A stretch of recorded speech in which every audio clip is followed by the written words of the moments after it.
여러분 안녕하세요. Hello everyone. Welcome back to Korean Fluency Journey. 여러분, in today's video, I am going to talk about how I got perfect pronunciation in Korean being a non-native speaker. So one of the first questions that I got from native speakers of Korean is, how did you get a so good pronunciation in Korean? Most people might think that it's a talent, or some people might also assume that it's maybe I am Korean, or I was born in Korea, or my parents are Korean. Well, actually, I am not Korean. I was not born in Korea, and I don't have Korean parents. Both my parents are non-native speakers of Korean, and they don't know Korean at all. They never studied, and they didn't make me study Korean. So I am a non-native speaker of Korean. I studied Korean by myself, and I want to share some of the tips and what kind of methods that worked for me, that brought me to this fluency that I have now. We will talk most about pronunciation in this video. So the first thing is, at some point, I just shifted my focus from grammar and vocabulary to listening and speaking. So before even speaking, I started focusing more on listening skills. By listening, my goal was not understanding like perfectly, right? But my goal was to listen and to try to adapt to like sounds, Korean sounds. So I tried to listen to different types of listening tasks, podcasts in Korean, and they were all different levels. So some of them were really hard to my level at that time, and I was just focusing on sounds. I was listening to it repeatedly. I didn't care much about the understanding, whether I understand or not. Sometimes you might be overwhelmed or stressed when you hear to the listening that you don't understand much. But I didn't pay attention at all, because my goal was to be able to differentiate sounds, to be more comfortable listening, right? And that is what I did first when I wanted to improve my pronunciation skills. The second method that I would like to share with you is called, maybe you know, shadowing. So I try to copy native speakers' speech. By this, I didn't only focus on the certain words or certain like pronunciation, but I tried to imitate rhythm, like pronunciation patterns that they use, the intonation.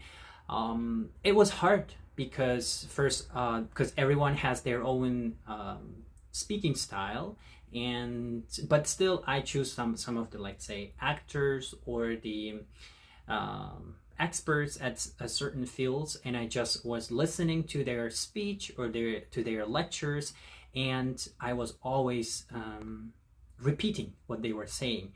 I was repeating their pronunciation, their like patterns, rhythm, and it first I thought like maybe I'm not doing that well, maybe that doesn't work for me. But after a certain time, I noticed that my intonation and my pronunciation improved a lot, like because I was imitating for a long time, and it really helped. First, I took a whole sentence, I broke it down into several pieces. I was repeating the same thing. I was trying to keep the speed as well, because you need to do the same, to imitate and speak the same way as they do. So sometimes first I listen to their speech, like a sentence, one sentence, and then I stop, and then I will repeat by myself. And that's the first thing. And the second is I do the same at the same time as they speak. So I just play the video or the lecture or speech, and I will just talk. I will just print their script, and I will just talk in the same way at the same time as they speak. So it was also a bit challenging, but I think that also worked for me to improve my pronunciation. The third tip or method that worked for me to make my pronunciation perfect is recording myself, or taking a video of myself. Most people feel a bit embarrassed, even if you are talking just in front of yourself, right? In front of the camera, just you and nobody else. But still, we feel a little like discomfort. The same was to me, like true for me, because I was not that good at speaking in front of the camera, and I was embarrassed. But I just decided I have to do that because that's the only way to improve my pronunciation and improve my speaking and feel more comfortable talking in front of people. If I'm embarrassed talking in front of me, I would be 100% or even more embarrassed when I talk to non-natives or native speakers of Korean, right? So I would just choose a random topic, or I would just take a book, I would just read and just record myself. It shouldn't be a video. You can just record yourself without taking a video. In order to listen to your voice. So, and to compare, for example, if you are doing the shadowing, you can just first record yourself by reading the script and then compare that to the original version, right? That was spoken by a native speaker. And then you can see the difference and you can notice where you made a mistake or where you did well, right? It's not only for catching your mistakes, but it's also for checking that you are making a progress, right, in pronunciation. Because most people think like recording is just to know your mistakes, right, where you're making mistakes, but actually it's also good for you to realize that you're making real progress. So that was my also initial goal. I did first like to analyze my mistakes in pronunciation, but then after several practice, I noticed that I was doing making progress, and I was so happy, even if it was not that noticeable, but I was so happy because progress is progress, even if it's big or even if it's not big. So I didn't care, but I was just happy with just a small step, with just a small what's called progress. That is also, I think, one of the best maybe methods for me personally that worked, that took my pronunciation to another level, to more like a native level. So I also strongly recommend you to try this method if you want to improve your pronunciation in Korean. Of course, you might feel discomfortable, but who cares? We are here, we are learning here, we are not perfect, and it's a good method and it's free. You don't have to spend any money. You have just your smartphone and you start recording yourself. You can just read the book, read the sentence, and just repeat. Next method that worked for me is to learn pronunciation rules. I am not sure if you are studying on your own or studying with a teacher or a language school. I think that not many people teach the pronunciation rules at the beginning level, which I do not agree with, because pronunciation rules are very important, even if most people do not teach it because it's very complicated, it's very kind of confusing, right? But I prefer pronunciation rules to be taught at the beginning level, even if it's confusing, even if it's complicated, because if you do not study at the beginning level, you will not study at intermediate or advanced level, because you will be busy with studying with other things like grammar or vocabulary. So that's why when I teach also, I focus more on pronunciation rules at the beginning level. So I had to study all those pronunciation rules. They are complicated, but it's not impossible. So I was writing, I was trying to memorize the exceptions, the words, and how those pronunciation rules work.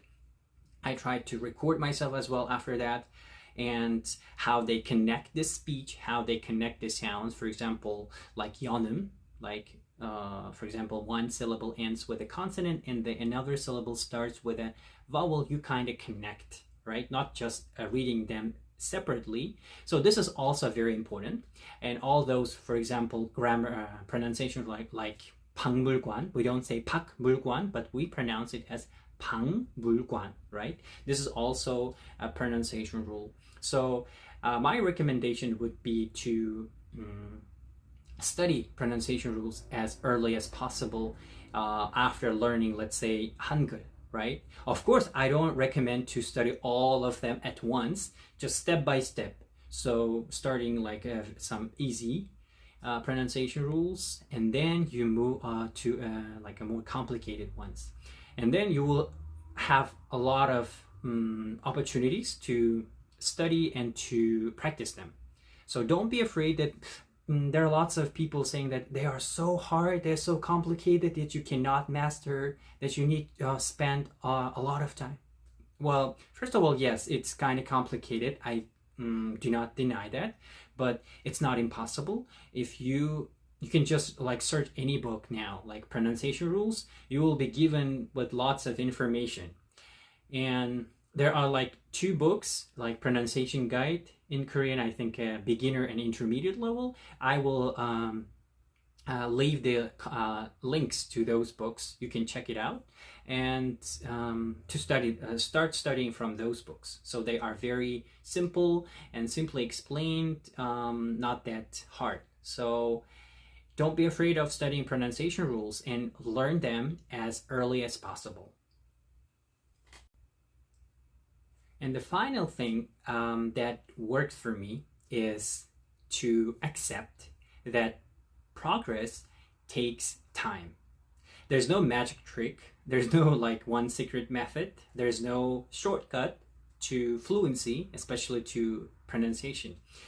I practiced every day.